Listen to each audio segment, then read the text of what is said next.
Buying your first vintage watch can feel exciting and honestly a little overwhelming. There's history, craftsmanship, hidden risks, and serious bragging rights when you get it right. Today, I'm breaking down everything you need to know about buying your first vintage watch like a pro. Stick around. I'm even sharing my personal checklist at the end of what I use to build my personal collection.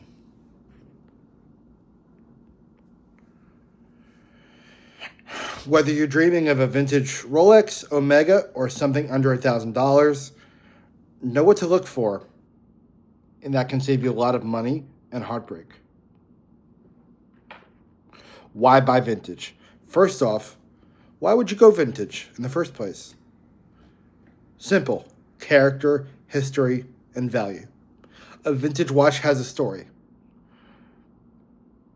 It's worn and it's seen the world, seen decades past, and it offers designs you just can't find today. Plus, with some brands, a well-bought vintage piece can actually appreciate in value over time.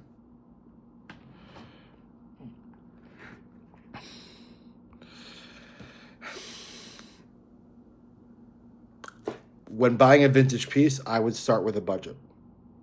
Rule number one is to set a budget. Even when you're browsing, vintage watches can range from a few hundred to a few $100,000. So be honest with yourself. I recommend beginners stick with a budget between $800 and $5,000 for your first serious piece. It gives you tons of options without too much risk. The next thing I would do is research brands and models that you like. A few classics are an Omega Seamaster or a Speedmaster. Something I have here today, the 145.022 vintage Omega Speedmaster rather, from 1983. You can get a Rolex Datejust, a Tudor Oyster Prince, or if you are on the lighter side in terms of budget, a Longines vintage chronograph, or if you are more of a collector, a Universal Geneve. Beautiful pieces. It's something that is niche and something that you alone can enjoy and learn the history of. Each of these pieces has great heritage, and they're watches you can find without breaking the bank. Now, the important thing to remember is originality matters. It's a huge tip when I'm looking for vintage pieces. Original parts always matter. In the vintage world, a refinished dial, refinished by someone else, even if it looks better, can cut the value in half. Same goes for swapped hands, bezels, insert, or over-polished cases. You want original dials, original lume, and honest wear. Even if it's got some scratches, that's what lends to the beauty of the vintage piece. Condition, when it comes to vintage, is not about perfection. It's about honest aging. Minimal over-polishing, a natural patina, and a clean movement. Something, again, like this is not over-polished. And, I mean, look at this bracelet stretch. It's wonderful. Now you know what to look for. But where to find it is a different story. Best options for a lot of beginners are trusted vintage dealers. You can always go through us to tailor timepieces, even though we don't specialize specifically in vintage pieces. You can go to an auction house. Sotheby's, if you know what you're looking for, or other eBay auction houses. Even online, Chrono24 has some auctions that has become very special in the industry. Watch forums like the Omega forums is a great spot if you're looking for something unique and interesting, maybe like an Omega Constellation with a pipe hand dial, or an Omega Cosmic.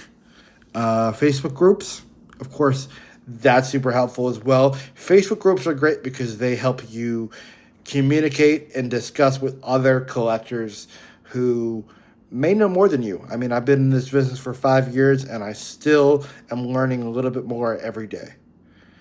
Chrono 24.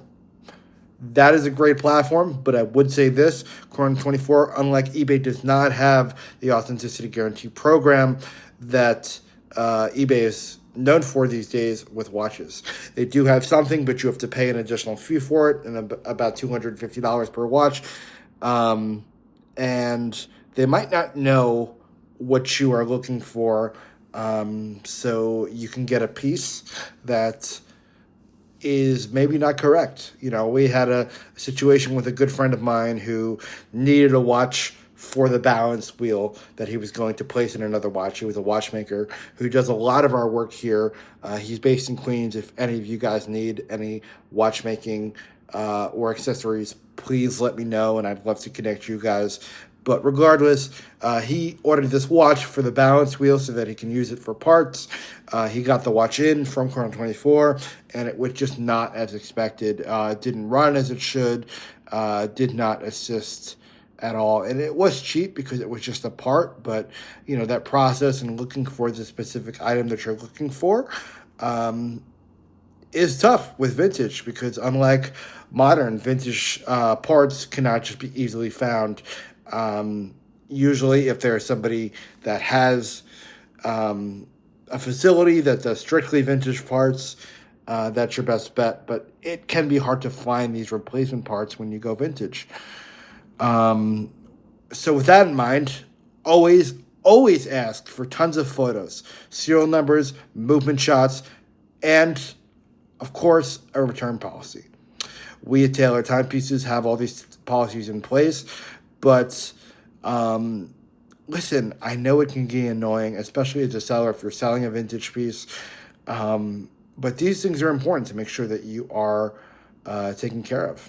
And, you know, there are red flags to avoid that I think are important to note. Of course, if the price is too good to be true, it probably is. If you ask for a movement pick and they're not able to provide that, you know, maybe in some cases like myself, I have cerebral palsy. It's hard for me to open up a watch myself. I have to take it to one of our trusted watchmakers. But if they're unwilling to provide you with more photos, that's sketchy. Please walk away. If they have no returns or guarantees, we might not always offer a return on all the watches that we have, but we always offer a guarantee that it is authentic and we stand by our product. If a seller is not willing to do that, if they say, hey, I got this watch from my dad when he passed away, I don't know much about it. I got this watch from my uncle's cat, who, when I was adopted, the cat gave it to me. Whatever story, if it comes with a story, chances are there is trouble ahead. So be careful with that. Buying vintage should feel exciting, but not stressful.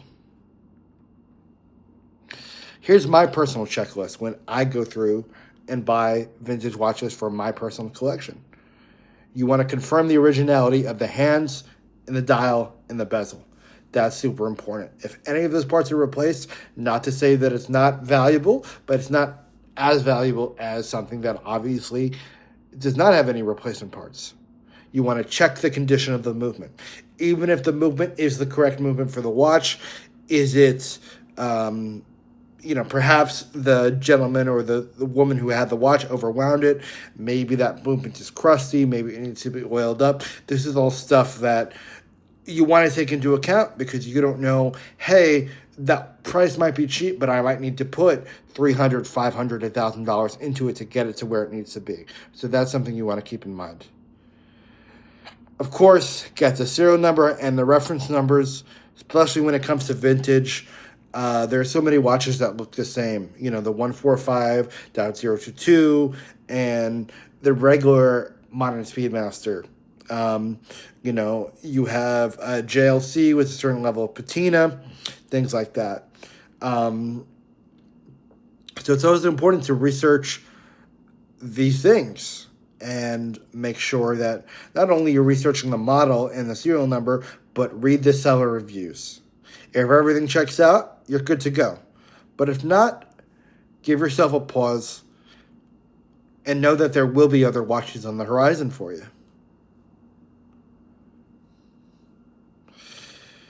Buying your first vintage watch, like I said, is a journey. It's not just a regular purchase. So start slow and trust your instincts. Don't rush it. And hey, if you want more tips, hit the subscribe button and follow us. I would love to hear about your vintage watch collection. I would love to answer any questions you have about vintage watches down in the comments. And again, I really appreciate you. Thanks for watching, and welcome to the world of vintage.